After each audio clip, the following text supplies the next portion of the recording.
Hello, everybody. Welcome to another edition of Marketing Mondays. This is Marketing Mondays number 66. I'm sorry I missed last week. I'm going to get, as I always do, I'm going to get some people pinged in here, and then I'll kind of let you know why I missed last week. And I am hoping to not be missing many more of these. So I apologize for last week, but we will make it up to you today as far as that goes. So give me a second to get everybody pinged in, and we will get going. There we go. So I appreciate everybody tuning in. I don't know if you guys can tell clearly from the picture online, but this eye right here is a little bit different than the other eye. The reason I couldn't come on last week was because, as many of you know, I've been taking some medical treatments, and last week, one of those medical treatments did not go great for me, and my eye literally got completely almost closed up, and it is now returning back to normal, but it's still not completely there. But last week, it would have been something you did. It would have looked like I came on here and came straight from a boxing match. With my eye messed up. So thank God it is going back. It is returning to normal, but last week it was really bad. So anyway, that's why I missed last week. Hopefully I won't be missing many other Marketing Mondays, but I appreciate you guys reaching out to me to make sure everything was okay last week. We've got some questions coming in, but if for anybody that's tuning in for the first time that might not be aware of the format, essentially we go live. If you want to ask questions, you can just put them in the comments. I will see them come up on my screen over here, and I will answer those. I always give a priority to the questions that come in live during the show versus the ones that came in during the week, because I want to make sure I get your question answered if you took the time to be here live for the show. So that being said, again, if you have any questions, or if you have any questions as a follow-up to any questions I've answered, just go ahead and put it in the comments. Again, I see them as soon as you leave them in. I see them come up on the right-hand side of my screen, and I will make sure I answer those for you. I do have some questions to get started, but like I said, don't let that discourage you from going ahead and putting your questions in. As always, we try to keep these to a half an hour to honor your time on a Monday morning. I know it's a busy time of the week, so I appreciate you guys tuning in. So with that, but anyway, we will get going. I appreciate you coming in, David, Carl, Robert. I see you guys chiming in. So we are going to get going here. First question that came out is kind of a good one because it harkens back. Actually, they say last week, but it was actually 2 weeks ago at this point. It says, you mentioned a new Google algorithm last Monday. What is it, and how does it change things? So this is a Google algorithm. It's a major change that Google recently made. It's called the Google Helpful Information Update. So I want to make sure everybody understands what this is because it's the first really big Google algorithm update that's really going to probably have a fairly decent impact on things moving forward. In fact, as an agency, we're really digging into it, and we're going to start talking to our clients about how we can change some things that we've been doing moving forward to take advantage of this and to make sure that we are as giving Google as much of the proper information that they're looking for. So Google Helpful Information Update was an algorithm change that started in very late August and fully rolled out on September 9th. So it's fully implemented right now. And what exactly is it? So Google was finding that when people were searching, first of all, let me just step back half a second. Google's number one priority is always to give people the most beneficial information that they can. So when somebody searches for something on Google, they want to serve up to that person the search results that give them the best information, answer their questions, give them the information, the education they're looking for, whatever the case may be. That's Google's number one objective. That's what makes Google such a valuable resource. So if that starts getting lost, if people start to feel like they're not getting the results that they want to get, it actually diminishes Google's value. It allows them to not charge as much for advertising, all those different things. So Google's number one objective is to always give or serve up the best search results that it can, because that's what's going to keep the value of the platform high. What they've been finding out in recent years is that when people were searching for things, they weren't always getting the most helpful information. They were a lot of times getting information from pages that have been optimized, really hyper optimized to come up for certain search topics, but not necessarily always the best information. Well, Google's really been struggling with this for the last couple of years to figure out, okay, how do you decipher what's helpful information versus just optimized information? And I know that may seem a little bit of like a nuanced thing, but let's say that somebody's optimized a page and they basically, for a particular topic, but they really haven't answered the question, or they really haven't provided the education on that topic, but it's written well, as far as like there's not grammatical errors, but they've really stacked it with a lot of basic keywords or key phrases with regard to that topic. But maybe there's not a lot of meat there. Maybe it's just a fairly thin piece of content that really doesn't fully answer the question, but it's optimized really well. In the past, what Google was finding is these search results were getting served up to people, and people were leaving those search results feeling like they really didn't get a good answer. So what Google's trying to do is say, we're going to try to change the algorithm such that when we put search engine results at the top, those are the search engine results that are really going to provide the user with the most helpful search results that for what they're searching for. So how are they doing this? One of the things they have at their disposal now is artificial intelligence, and they've really tweaked that to the point where this artificial intelligence can actually read the articles and determine whether this is helpful or not, and whether it's written properly or not, or whether it's regurgitated. They also are looking for things that are not just maybe summaries of content that's found elsewhere. So they're really trying through artificial intelligence to determine what pieces of content are the most beneficial versus ones that are just optimized for the SEO. Now, the good news about this is, because Google has the ability to crawl, the internet really well, it gives a lot of websites that maybe aren't as old as some other websites an opportunity to really get high in the search results pretty quickly, because if they write content that really is targeted towards what Google's looking for in this helpful update, this helpful information update, they could find that their results are really going to begin to outpace some of the ones that have been out there for a while that maybe were over-optimized, if you will, based on what Google's looking for now. So it gives an opportunity for people to change their content or update it or create new content specific to this update. So what does that mean to you? Back to the question, how does it change things? One of the things I think you need to be concerned about is creating content for your website that is going to be like, think of it from a user standpoint. If I'm a user and I'm looking for information and I come to your website and I arrive at that page, does it give me all the information that I need to answer my question, to be more educated about something, things like that?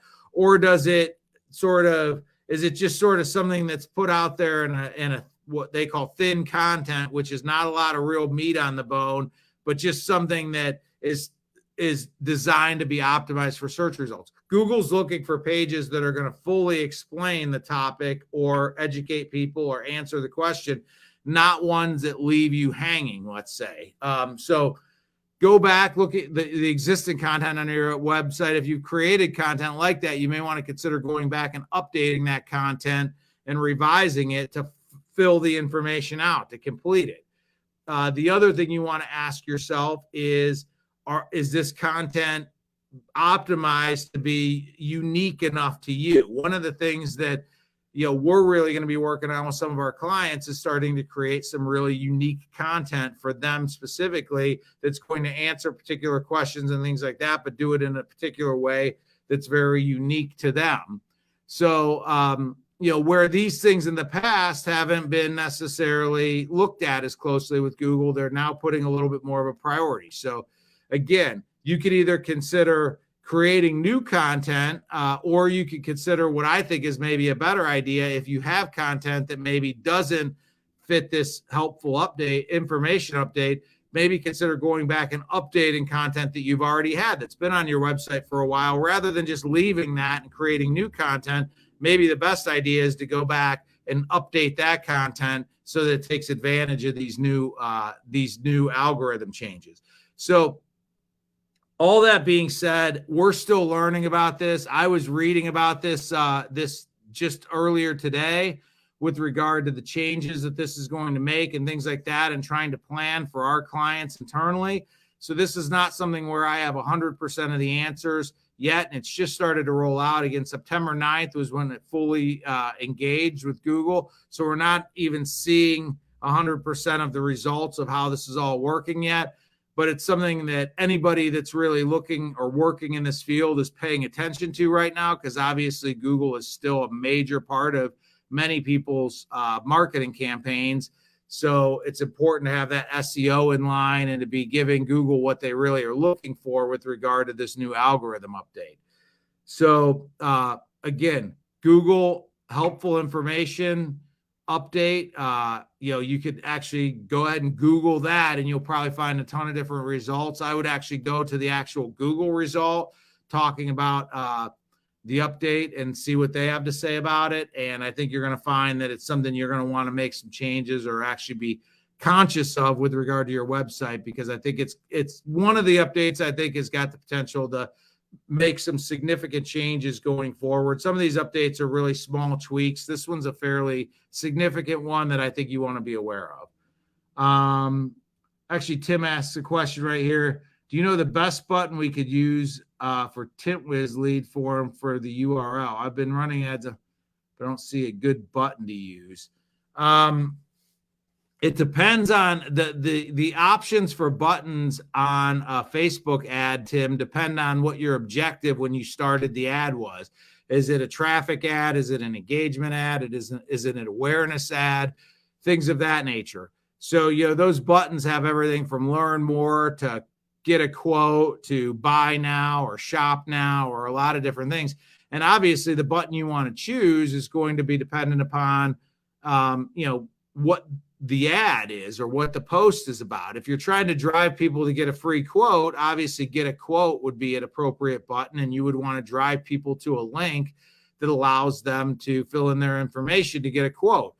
If the post is designed to educate or inform somebody about a particular product or service, learn more may be an appropriate button to use, and you may want to drive people back to a link on your website that has more information. If it's an e-commerce related thing and you're trying to, with the ad, really entice somebody to make a purchase, shop now may be an appropriate button, and you want to maybe use a link that takes somebody right to that item that maybe you mentioned in your ad. In your ad, you want to take them directly to that item. So if they are interested in making a purchase, you're making it really easy for them. You're taking them right to that page. So I'm not sure, so Tim follows up, says, yeah, if you use a get a quote and it makes you use their form, and I don't want to do that. So right now it goes to a landing page on my website. So on the get a quote, I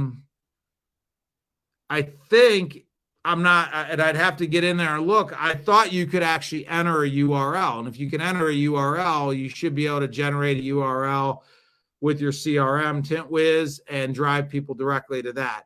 I'd have to look into it. But, obviously, if you want to get a quote, you want to take, I would try to drive them to your website on a landing page with a form that they could fill out versus having them fill it out on Facebook. I just think that, you could do more things with that than you can with the Facebook option. So that's my feeling there. So if you have any follow-ups to that, Tim, let me know. But I did get a question that came in. It says, is there a best time of the week to post content on my website or to social media? This is an interesting question, because if you look online, it will tell you, and I've even answered this question here before, about very specific times when it would be the ideal time to post to Facebook, ideal time to post to Instagram, Twitter, LinkedIn, things like that. However, what we found as an agency that sometimes is you have to play around with posting times, And sometimes it doesn't make sense. If you have to think about like, okay, who's your target audience? And when are they spending time online? If your target audience is like a business to business sale, and those people are busy during the workday, so they may not be spending any time on social media. Let's say it's an architect that you're trying to reach, and those people may not be spending a lot of time online during the day, specifically on social media. How do you reach them? You may want to reach them in the evening and things like that when they may be spending time on social media. Or you got to look at particular platforms. Like with LinkedIn, that tends to be a platform people primarily use during work hours. So posting things outside of work hours on LinkedIn doesn't get as much traffic as it might otherwise. However, the way LinkedIn works with the feed, a lot of people might see that the next day or whatever, depending on if they're following you. So you've really got to like play around with it. My answer to this is to try different things. I tell people, and I liken social media, marketing to a science experiment. You go into it with the best assumptions that you have, and you run an experiment, and then you look at the data to see how it works out, and then you modify the experiment and you run it again, and you look at the data and see how it comes out. So what I try to tell people to do, rather than say, hey, if I told you that Wednesday at 1:00 is the best time to post, rather than posting every single Wednesday at 1:00, try some different things. Try a Tuesday, try a Friday afternoon, try some different things, and let the data tell you what's working and what's not. If you post something on a Friday afternoon and it gets a lot of traction and a lot of likes and a lot of clicks through to your website, even though that might not be what the actual data, like the overall data, would tell you is the best time to post, that might be the best time for you to post. So you really have to try some different things. You can't just get so locked in that you follow something just because, oh, I read an article and it said the best time to post to Instagram is on this day at this time. That might be true for you, and it may not be true for you, depending on who your audience is and who you're trying to reach. So try different things. I know at this time of the year, a lot of people are watching, football games on the weekends, whether it's college or NFL, and they have the remote in one hand and their phone in another hand. So in the summer months, a lot of times it's not a good time to reach people on social media on a Saturday or a Sunday, because typically they might be out doing things, outdoor activities, other things like that. In the middle of the day, they're not typically paying attention to social media. However, all of a sudden in the fall, it changes. A lot of people are spending time at home watching football games, things like that, online with their phone in their hand. So in this particular time of the year, maybe posting midday on a Saturday may get you to traffic that you're looking for. So hopefully that helps with that question. I mean, I can give you, and if you look back at our archives, you may see that there are very particular times I've published before. However, again, you've got to play around with it, because those may not all exactly be perfect for you. So Tim asked one more follow-up with regard to his question. It says, so you think just use Learn More button, or is there a good time to not use a button and just post the link and the post itself? I actually think there's a case to be made to potentially post the link in the post itself and use a button. I think using a button is always a good idea if there's a button that is relevant to what you're trying to do. If you can use a button, I would use a button and send somebody to the right place. However, if there's not a button that's relevant, like if you have to try to make a square fit into a round hole, then I would just put the link in the post. But if you have a button that will work for what you're trying to achieve, I would always use a button if you have that option. So good to see everybody here.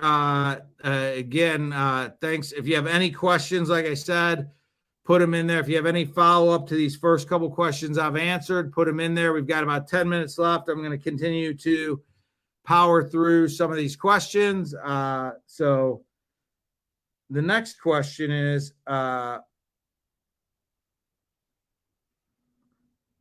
what is a good way to start a marketing plan? That's actually a really good question. I think it might be something that a lot of people have questions about, and just they kind of understand, that they need to have a marketing plan, but they may be a little bit stuck in the mud with regard to, okay, where exactly do I start? So one of the things I utilize, and I don't know if this is unique to me, but I think I kind of came up with it by myself, but it may have been a product of me reading a lot of other things. So I don't want to miss giving credit to appropriate people if this was inspired by other people.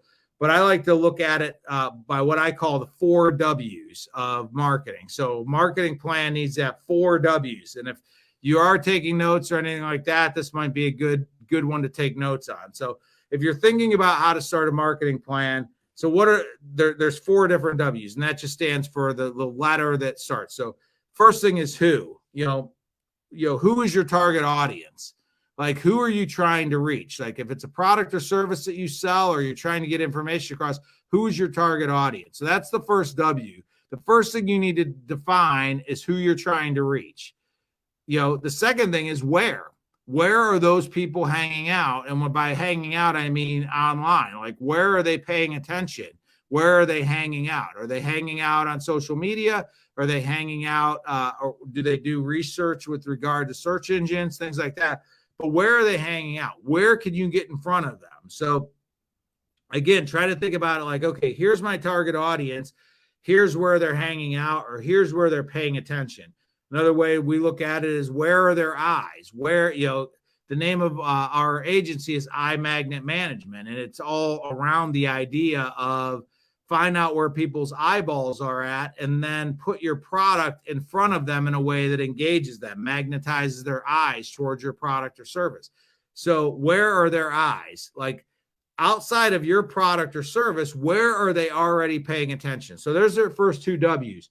Who's your target audience, and where are their eyes? Where are they paying attention? The third one is what. The third W is what.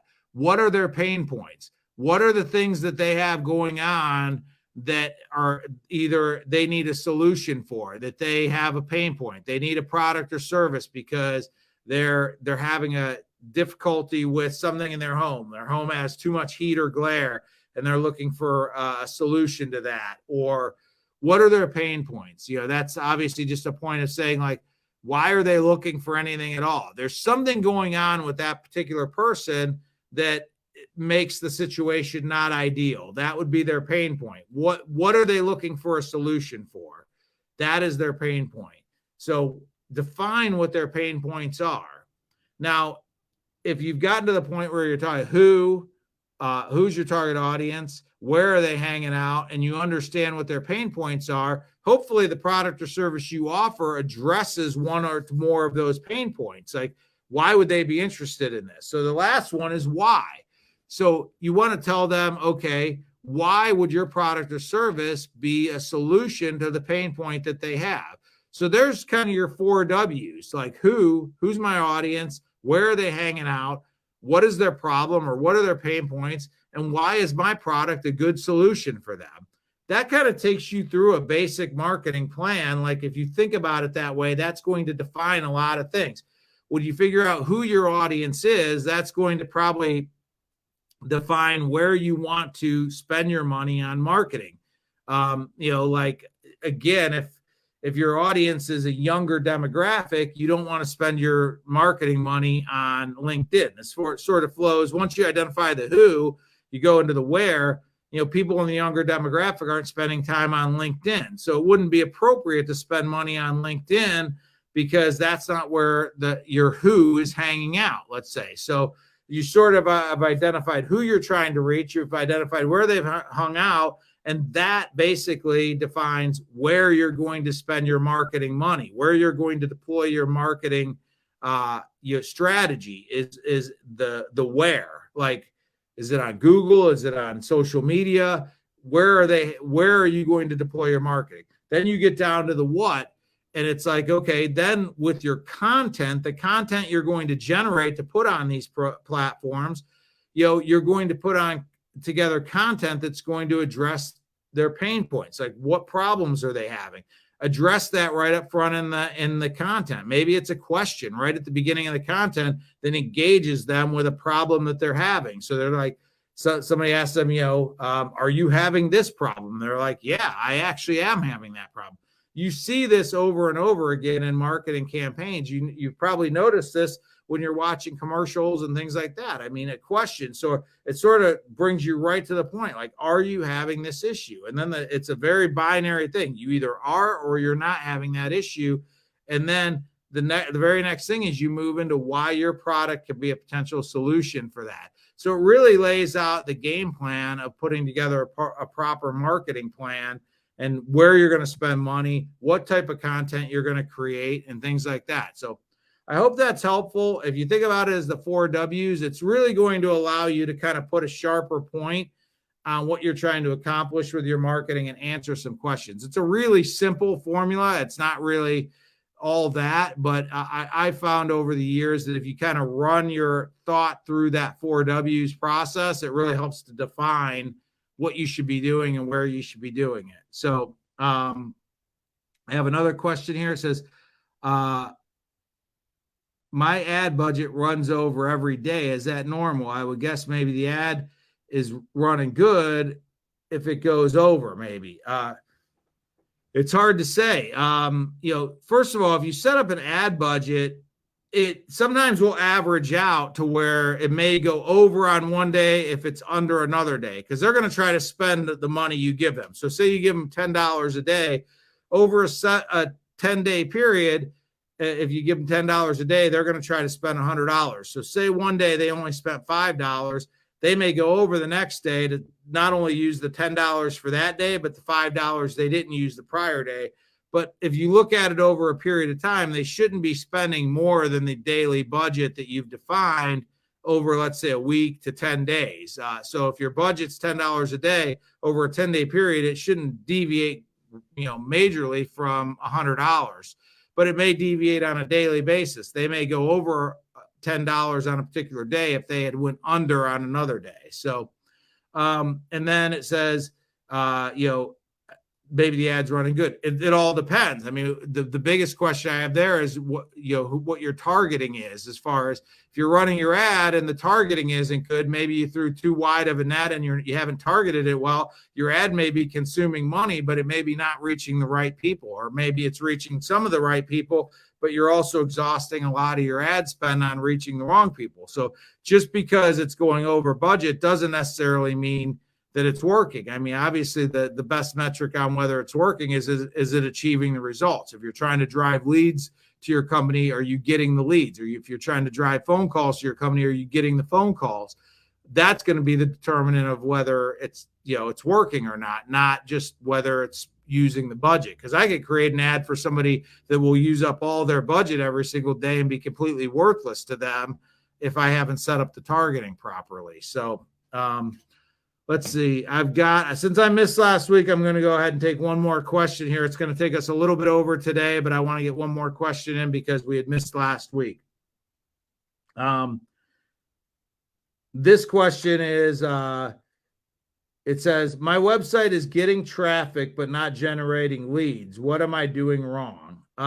Okay. So again, if your website's getting traffic, but it's not generating leads, there might be a couple different things you want to look at. One is your website optimized properly so that it's bringing in the right search results, or people ending up on your website that really aren't finding the information they're looking for. That could be one way to determine whether, your targeting is a little bit off with regard to your SEO or things like that. One way to look at that is if you're at the back end of Google Analytics or other type of tracking platforms, is something called bounce rate. Bounce rate would be an indication of somebody leaving your website from the same web URL that they came in. So they've come into your website, and rather than looking around at all, they've come in and then they've left again. That would be considered a bounce. If that rate is high, that would be an indication potentially that somebody's not finding the information they're looking for and they just went ahead and left your website. It's not always the case. If your ad or your marketing creative is designed to bring people to a particular page and complete that process with a contact form or something like that on that page, your bounce rate might be high, but it may be by design that you're bringing people to a very particular page. But if your website's generating traffic like this does, but it's not generating leads, which I'm assuming is the objective with this particular question, then you want to start asking yourself, are you bringing the right people to your website? That's an SEO thing. Is your website SEO'd properly?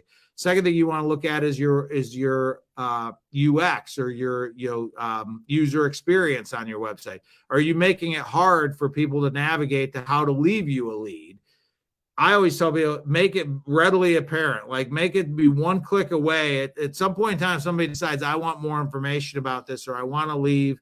I want to fill out a contact form, or I want to request a quote, or whatever the case may be. That should be one click away, and it should be easy to determine how to get that, whether that's additional buttons on your website that clearly say get a quote or contact us, or whatever the case may be. Make it really easy for somebody to figure out how to take the next step. One of the things, a lot of websites, it's very complicated to navigate the website. So somebody gets there and they kind of find the information they're looking for, but then they try to figure out how to contact you, and it's not readily apparent. So, they may have visited your website, found information out, but then they didn't go ahead and generate a lead. Or maybe they found a phone number on your website and decided to call you instead of filling out a contact form because they couldn't figure out where to go to fill the contact form out.